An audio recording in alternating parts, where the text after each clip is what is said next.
વિસ્તાર વિસાવદર અને કડી બેઠકને લઈને મત ગણતરી શરૂ થઈ ચૂકી છે। બરોબર 8 વાગ્યાના ટકોરાને લઈને બેઠક ઉપર બંને જગ્યા ઉપર જે પોસ્ટલ બેલેટથી મત ગણતરી શરૂ થવાની હતી તે શરૂ થઈ ચૂકી છે। હવે એક બાદ એક માત્ર 5 થી 10 વોટોને લઈને લીડ કાપશે। કોણ કેટલી લીડ કાપશે એ પણ અમે આપને બતાવીશું। આ 30 મિનિટનો ખેલ, 30 મિનિટમાં વિસાવદર અને કડીમાં પોસ્ટલ બેલેટ ઉપર મતગણતરી થઈ જવાની છે અને 30 મિનિટ બાદ આપ ગણતરી કરી લો। બરોબર 30 મિનિટ બાદ અમે આપને કહીશું કે પોસ્ટલ બેલેટમાં કોણ આગળ નીકળ્યું, કોણ પાછળ રહ્યું। દર્શક મિત્રો સબસ્ક્રાઇબ કરી લેજો।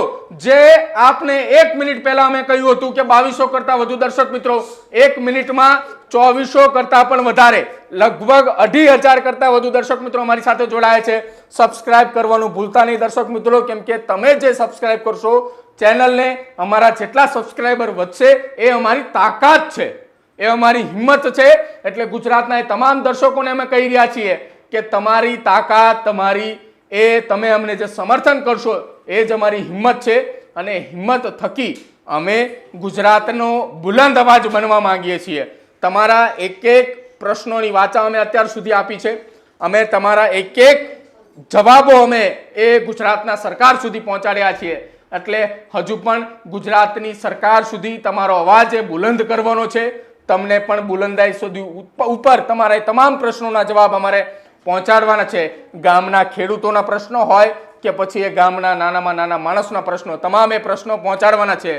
અને ખાસ વિસાવદરની જનતાને અપીલ કરવી છે કે ઇકો સેન્સિટિવ ઝોનને લઈને તમારો જે પ્રશ્ન હતો એ પ્રશ્ન અમે બુલંદાઈ સાથે ઉઠાડ્યો હતો અને એ જ પ્રશ્ન અમારે આવનારા સમયમાં ગુજરાત સરકાર સુધી પહોંચાડવાનો છે। અને આજ વાત કરવામાં આવે તો ઇકો સેન્સિટિવ ઝોન અને પાક વીમાને લઈને એક એક પ્રશ્ન વિસાવદરના એ તમામ ખેડૂતોને અપીલ છે કે પાક વીમો અને ઇકો સેન્સિટિવ ઝોનના તમારા પ્રશ્નો અમે પહોંચાડીશું। તમારા વિસ્તારના જે કોઈ પણ ધારાસભ્ય આવે, એ ગોપાલ ઇટાલિયા હોય, કિરીટ પટેલ હોય કે નીતિન રાણપરિયા હોય, એમનું આજે ભાવિ નક્કી થવાનું છે।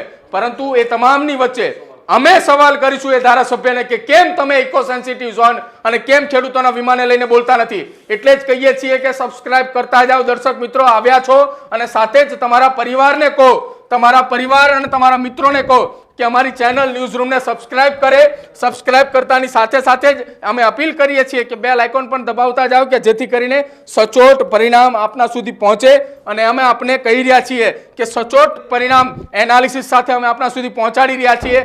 એક બાદ એક પોસ્ટલ બેલેટની ગણતરી શરૂ થઈ ચૂકી છે। પોસ્ટલ બેલેટની ગણતરીની અંદર થોડી જ મિનિટોની અંદર શરૂઆતી રુઝાન આવશે અને રુઝાન બાદ એક જગ્યાએથી આંકડાઓની પણ શરૂઆત થવાની છે। અડધી કલાક બાદ ખબર પડશે કે બંને બેઠક ઉપર પોસ્ટલ બેલેટની ગણતરીની અંદર કોણ આગળ ગયું છે।